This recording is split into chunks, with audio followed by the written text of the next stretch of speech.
Hello, everyone, and welcome. My name is Greatman Ayilara. Today, we are going to be talking on the Seekers channel, a new series as we kick off in our knowledge sharing today.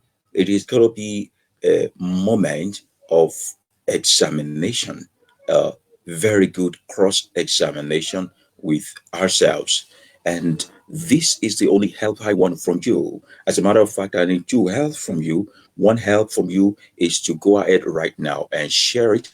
And the second help is to also deploy your open mind to reason along with me. We will be starting this particular series titled The Art and Beauty of Rebellion. The Art and Beauty of Rebellion. A lot of people will be asking right now that, come on, what is so beautiful about rebellion? Why choose that particular topic? But this is what I wanted to know, that irrespective of who you are, what I wanted to know is that your opinions are very, very valid. And this is how you can also be part of the program with me today by checking these particular details on your screen out underneath. You can easily just see how you can participate in this particular broadcast today for your contribution. Now, we want to go ahead today and start the topic. What is the art or the beauty of rebellion? The art and the beauty of rebellion. I want us to take it from the basis, and so it will be a series. Whatever we are able to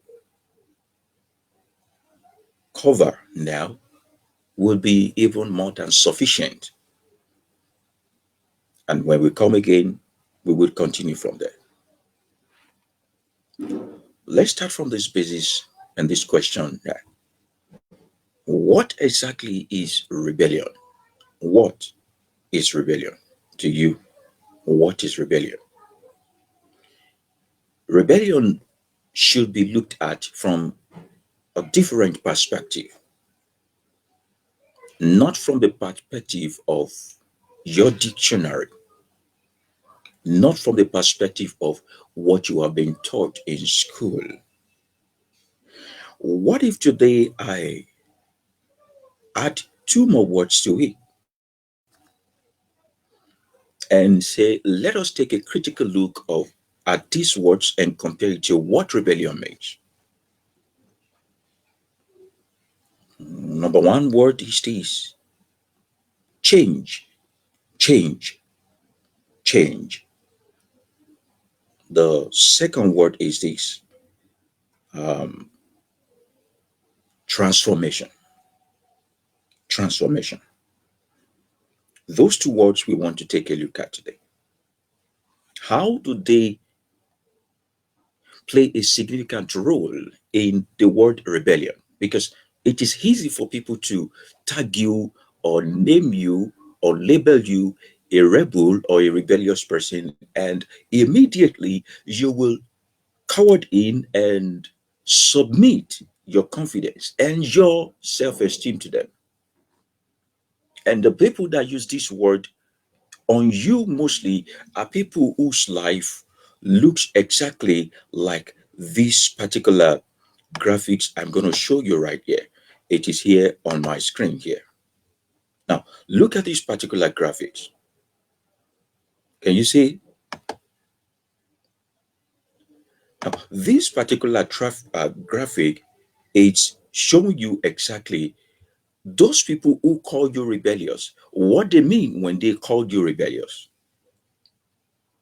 Now, their end game and the aim of everyone who look at you and say you are a rebel or you are rebellious is to use the cane of the word to subjugate you, to subject you, to suppress you, and also to hold you bound.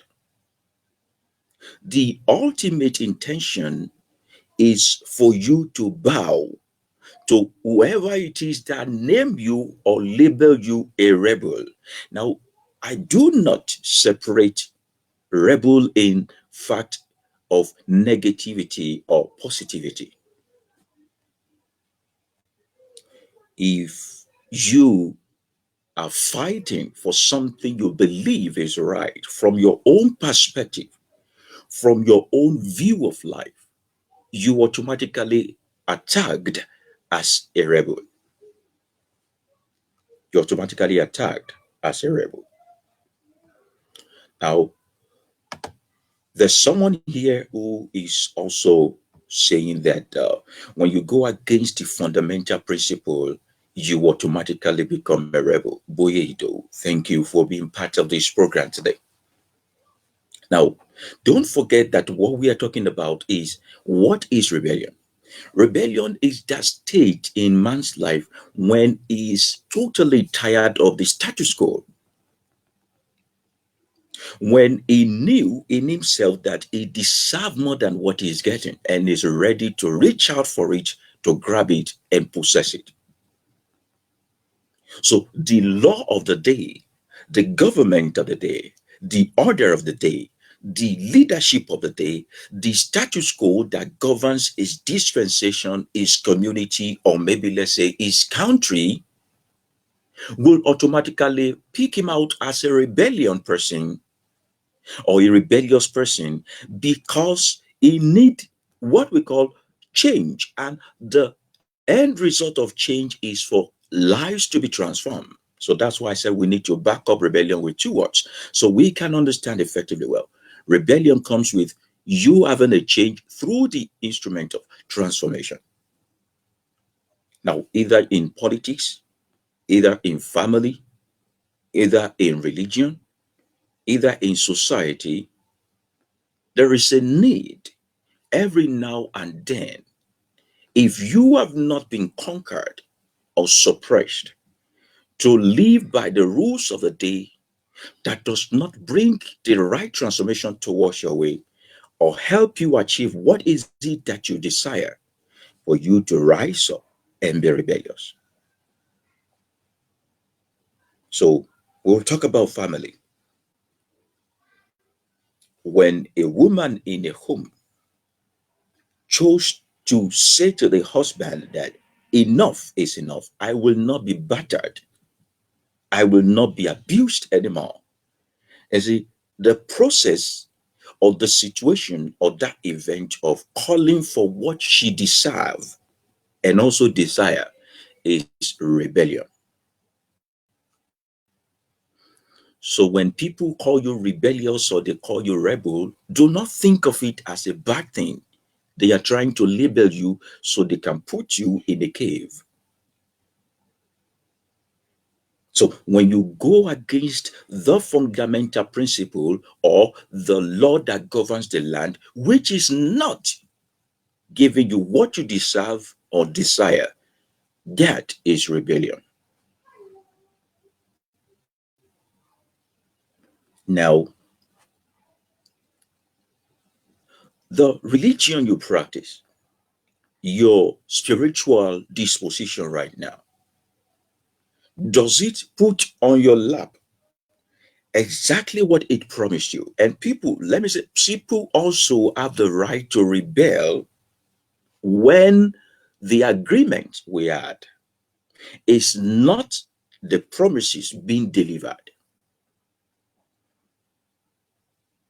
It is only a slave that goes with whatever the master says in the sun, in the rain, even if he or she is not satisfied with it. So when a religion or a government of the day tells you that this is what I am going to put on the table for you, so this will be your part, this will be my part, and it is not coming forth, what is expected of someone who is not a slave, who has not been conquered, who has not been suppressed or subjected, whose confidence has not been taken away from them, is to rebel against that particular authority, to rebel against that particular authority. And that takes me to this particular asking. What is so beautiful about rebellion? What is so beautiful about rebellion? You see, there is no way human society will improve, will have a change, will be transformed, or will have this satisfactory atmosphere without rebellion. There is no way. It is going to be ultimately difficult for human society, for our civilization to reach the ultimate or the peak of its performance without the presence of rebellion. But unfortunately, everyone who has ever stood up to be a rebel in our society becomes the object or the target of death most times. Now, there is a word they use a lot in Christianity. This word they use it a lot in Christianity, and that word comes in form of being called a Messiah. A Messiah. Who is a Messiah? A Messiah is also who we call a Nazarene. A Nazarene. And a Nazarene can also be called a Christ, which means someone who saves. Someone who saves.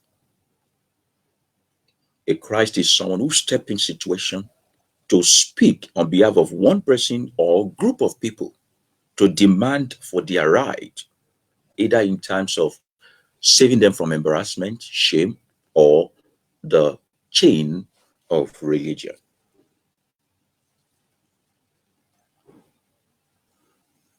The very aura, the energy, that particular courage of a person who is a Messiah, and the event that happened between taking it by force or violently demanding for what you deserve or what your people deserve is what we call rebellion. So when you call yourself a Christ, a Messiah, a radical person, an activist, it is in line if we call you a rebel. A rebel.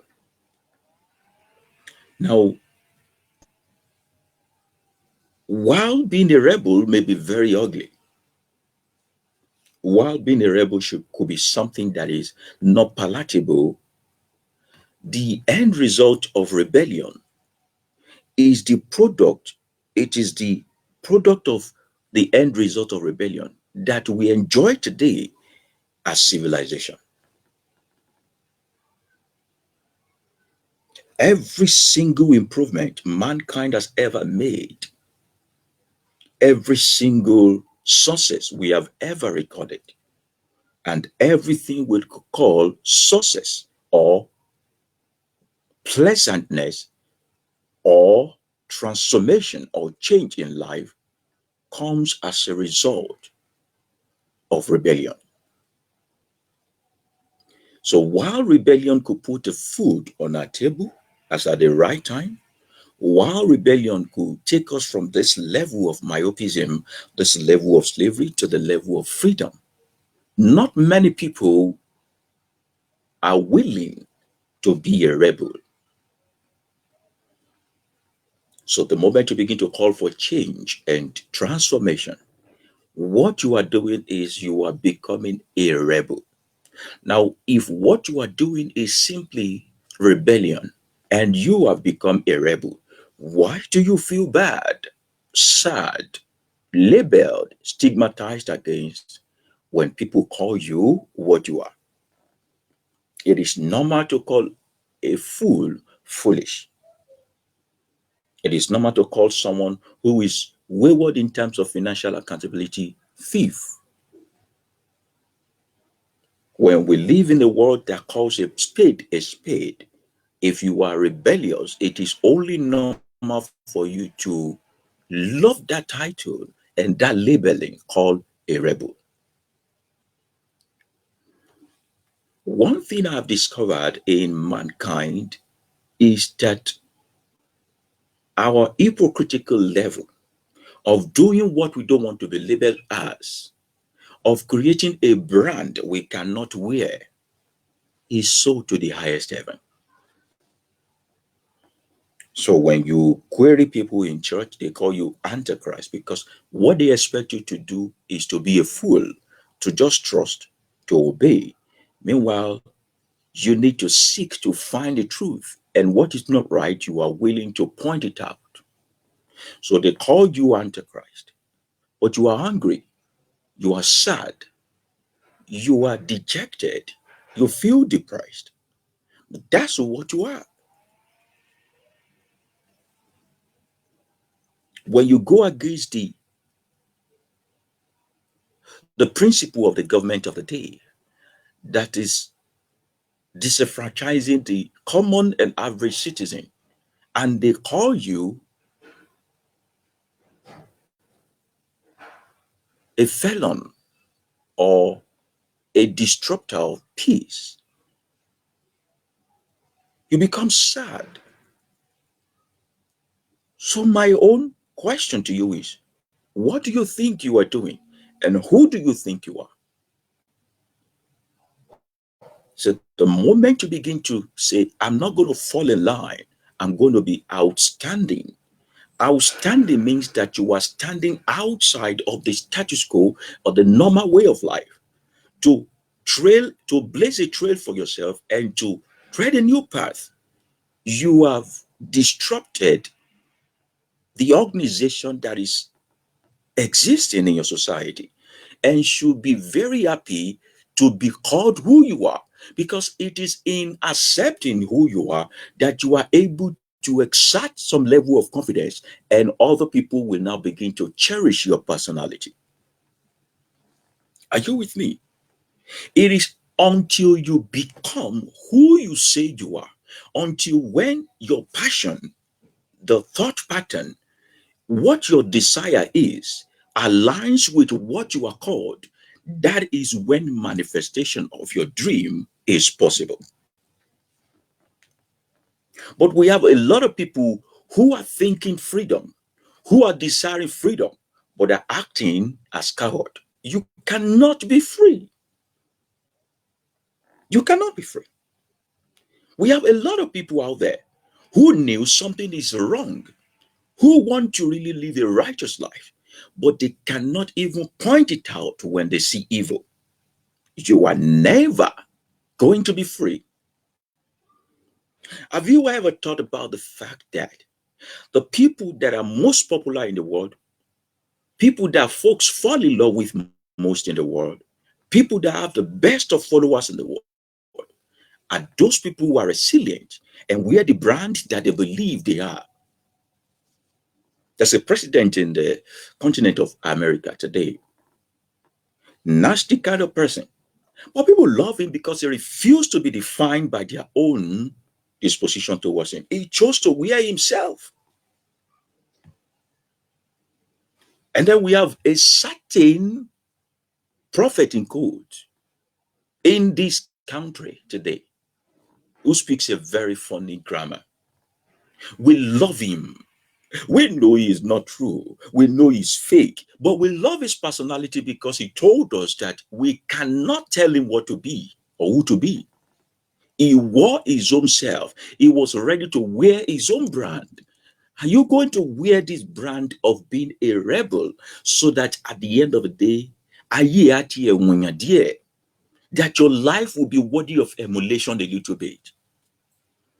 I'm not now teaching you how to gather followers so that you can rule them. We will get to that aspect.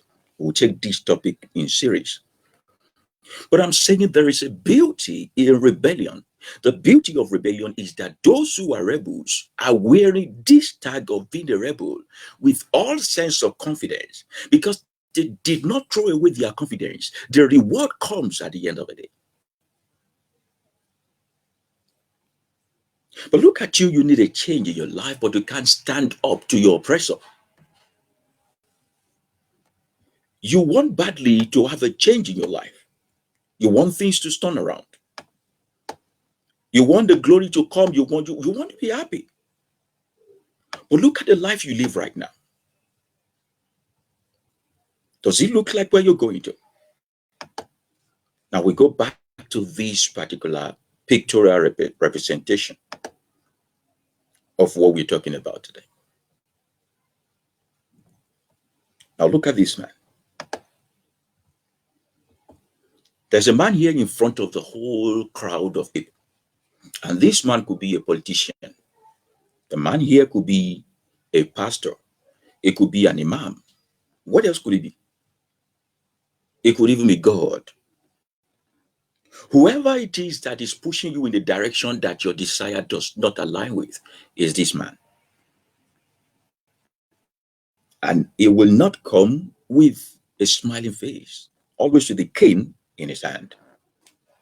And look at the ratio of the one who want to subject you and those of you who want to be subjected. So what he did was to conquer people. The next stage of the picture. Maybe with a sweet word. Sometimes you think a cane or instrument of change is ash. No, sometimes it is not all the instrument of change that are ash. Sometimes some people lure you, some people flirt with you, some people psych you into bowing to them. Some people even give you money to make you a slave to them. Some people tells you what you want to hear, just like most people in the world today will rather gather around those who tells them what they want to hear than who tells them what they need to hear. So in the second picture, he subjected them already. Now, if no one stood up to him, it will be a world without end. He will always use whatever instrument he has in his hand to subject these people to either his flattery or his force. But there's a guy who chose to risk his life here. Who stood up first? Would you be the first guy that stand up? In your place of work, would you be the first guy to stand up to this wicked boss, this wicked HR? Remember, I told you that being a rebel is the same word to be a Nazarene or be a Messiah or be a Christ or be a Savior. And to be any of these things, you must be willing to sacrifice. But when you look more on what you are sacrificing than the end result of your sacrifice, you will lose heart. Just because that one guy stood up, 3 more joined him. 3 more joined him. And before we knew it, all of them stood up again. And look at what that man did. There was an exchange of position. The one who was ruling became the one who bows. The very one who was killing became the one who died. So this is why I tell people all the time, come, you are the power. And you are the one who gave anything power over yourself. Without your consent, God cannot be almighty. Are you getting me? Without your consent and approval, even God cannot be almighty, because whatever God in existence is created by man. So whatever fear we have for any God is given to that God by man. The day man says you have no hold over me, God stop existing in the life of that man. So also a man like yourself. We want a new country.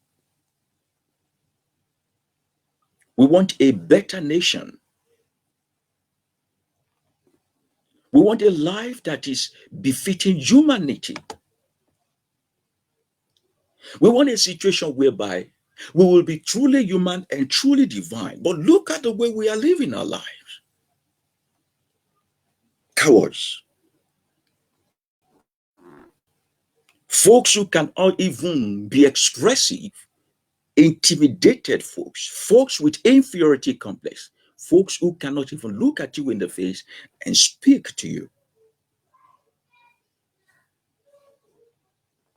And that's how we train up our children. A lot of you listening to me right now, you are fathers, but you have become a terror in your own family, subjecting your children into what we call terrorism. So in your family, whatever you say is final. Does it look like they don't have a brain or common sense also? Your wife cannot talk. Your children have no say. When they hear you coming, they run inside. And then you say Boko Haram, the Islamic state of whatever it is, are terrorists. You are quick to tag the Islamic folks as terrorists. But look at the little power you are given in your own home. See how life is miserable for those who are under you. So one day, one of your child stand up and say, Daddy, no more. This cannot continue to happen. What is your reaction that day? You will say that child is a rebel. And you begin to issue threat. I disown you and all of those things. Here is what I want us to know. That life is not all about you alone. The essence of life is not for just one person to be the one who is the Messiah of all. We can all be Messiahs. We can all make sense with life if only we allow each other to rub minds together. So that is the beauty of rebellion. The beauty of rebellion. As we conclude this particular series for today, and we will continue some other day. This is a question I want us to ask ourselves. Here it is. Is rebellion a human nature? Is rebellion a human nature? Yes or no? I think yes. I think yes. You see, the very act of your creation, the very act of your conception and your birth is an absolute rebellion. Absolute rebellion. When your father puked the sperm in your mother, there are millions of you there. If you were not rebellious enough, you won't be the one who is alive today. It could be any other person. But because you are filled with doggedness, even in your state of having no consciousness or subconscious, this rebellion is in you. You gave it all it took, you gave it all it required, and you came alive under the energy of rebellion. So rebellion was a part of human nature. Even in your mother's womb, every process of growth from first trimester to second trimester to third trimester is a process of rebellion. You were in your mother's womb, and at the point you said, I cannot come against your mother's womb, and you came to life. So rebellion is part of human nature. Rebellion was totally and absolutely part of human nature. Unfortunately, we forgot that nature, and we came into life and allow ourselves to be tutored, to be formatted, to be controlled, to be computerized, and to be reconfigured to be a slave. To be a slave. That brings us to this evolution and re-evolution. If rebellion was never part of what the universe used to improve itself, evolution will not be a thing. Evolution will not be a thing. Animals keep evolving.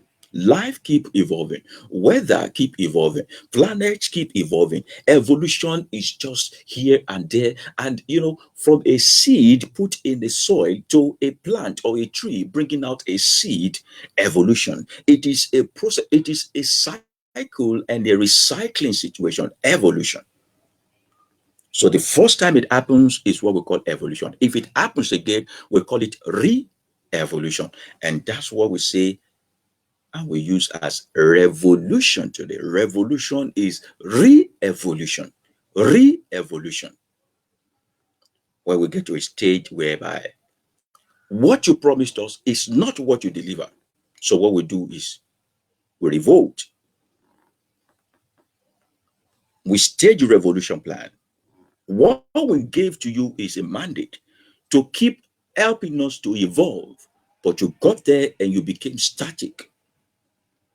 We voted for you to help us evolve from one level of citizenry, one level of civilization to another. When you don't deliver as promised, what we do is we revolt, we stage a revolution. A revolution is not picking up arm. A revolution is not a day of rage. A revolution is not a moment to venge your anger or to vent your anger, rather. A revolution is a peaceful reminder to those who are in the place of authority that this was not the plan. In case you got revolution wrongly, you've always thought of revolution to be something very damaging, something associated with bloodshed. But I'm saying revolution is a peaceful reminder to those in power, those in leadership, that come. This was not the agreement. We are not evolving. Under your leadership, under your reign, there is no involvement. There is no involvement. There's no involvement. So the evolution of mankind, animals, different kind of planet, the weather, and all of those things, and revolution stage every time is a natural instinct. And the process of evolving from one stage to another stage is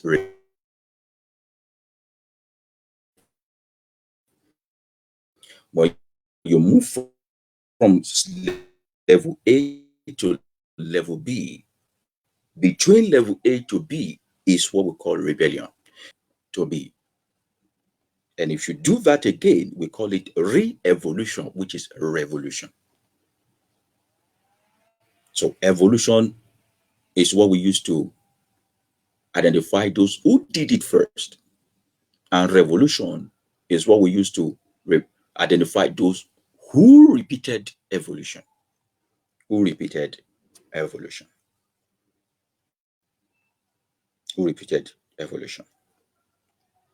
In our next broadcast, we'll be taking ourselves through this. We'll continue by taking ourselves through this. That why are humans subjugated when they can rebel?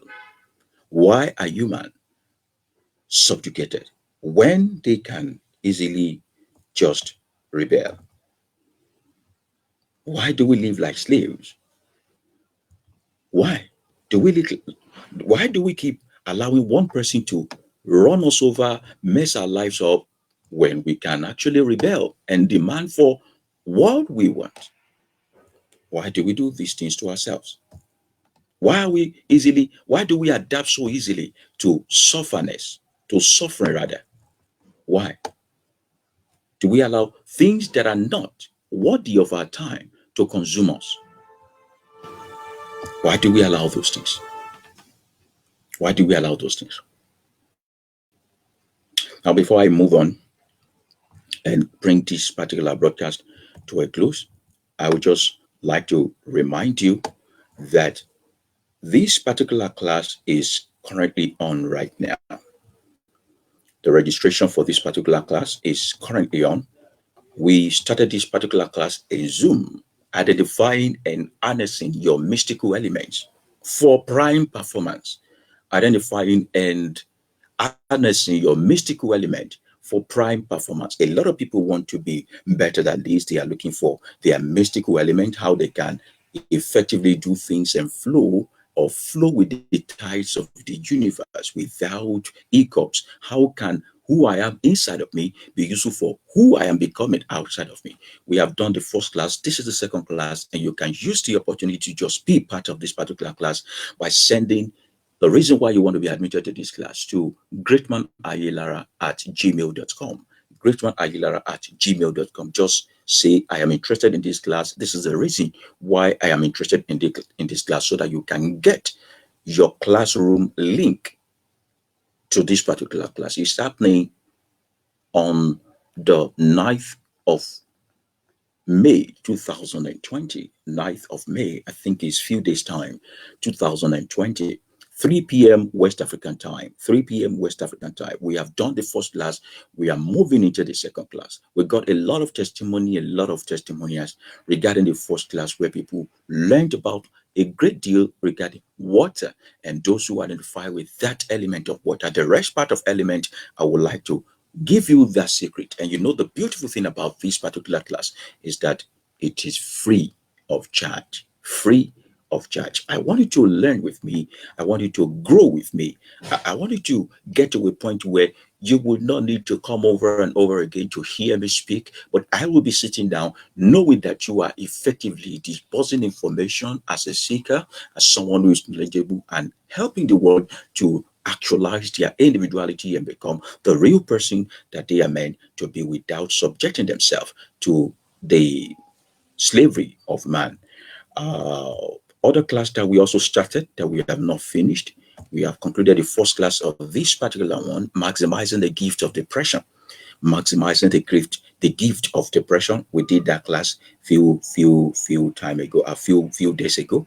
And if you are interested in audio version of this particular class, the first class of this particular topic, you are very free to send me a message in my inbox, leave your comment, and I will tell you the process on how to get this particular class. And this is what I want you to know. If you forget anything I've spoken about today, please do not forget this particular picture. This is the aim of your pastor. This is the aim of your imam. This is the target of your government. This is the target of every single person who bully you, who talk you down, who is easy, who find it so easy to label you and stigmatize against you. And I want you to be the one who stand up. Next time on this particular topic, where we will be talking about the art and the beauty of rebellion, the art and the beauty of rebellion, other branches under it, we will be concluding it. I want to appreciate you for joining me today online in this particular broadcast. And do me one favor, go ahead and please share this particular broadcast. Share the broadcast with your friends, your family, and let us evolve together. Let us take back our mental faculty together. Let us take back our confidence together. We can be the best and the most quality mankind that has ever graced this planet Earth. We don't have to die like this. We don't have to train up our children to also be slave after our own order. Thank you very much. And you can do well to follow me on all my social media at the Greatman Ayilara on all my social media. And if you are yet to subscribe to our YouTube channel, please do well to go to YouTube, try Greatman Ayilara on your YouTube,